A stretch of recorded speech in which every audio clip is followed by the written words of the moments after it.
One of the very important aspects to consider when you're working with clients, whether it be one-to-one or in parties, is that of hygiene.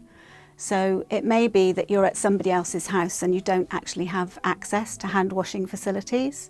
If you do have access, then make sure you wash your hands before you start and between dealing with different clients. So if you're putting makeup on somebody and then you're going to somebody else, wash your hands in between.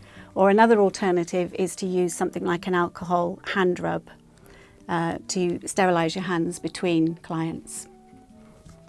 If you're applying foundation, you may choose to use a brush, or you may be using the little foam wedges. These are disposable, so only use this on one particular client and then to be thrown away or given to them if they want to take it away with them.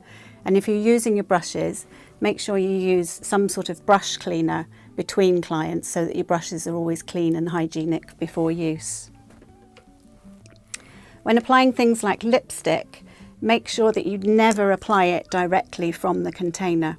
So a good tip is to use your lip brush or your deer's foot applicator, put enough on there that you're going to use for the client, and then as soon as you've put it on the applicator, close the product up so there's no possibility of you forgetting and going back and putting a tool on that you've already used, because obviously that's not very hygienic for clients following on.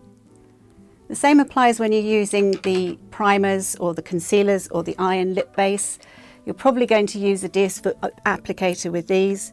So again, you would twist the top off, hold the applicator in that hand, put some on your deer's foot, and then make it a routine that you routinely put the lid back on before you go to your client and use. And that way, again, you won't be doing what we call double dipping and putting a used implement back in a clean set of makeup. If you're using lip pencils, then or eye pencils, make sure that you give them a good sharpening between clients. So again, the client gets a nice freshly sharpened pencil with no contaminants on it.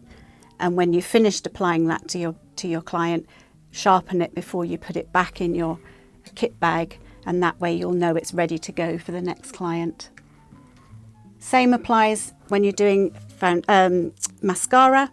Again, you'd twist the top off, you'd use your disposable mascara wand, put it into the mascara and make it a habit to screw the lid back on before you go and put it on your client. Again, you won't then be tempted to put the mascara brush straight back in and contaminate the whole of your tester product. So that's just a little bit about hygiene, but it's very, very important to consider it so that you're not introducing any cross-contamination with your clients, and reassuring them the whole time that you're acting in a very professional way.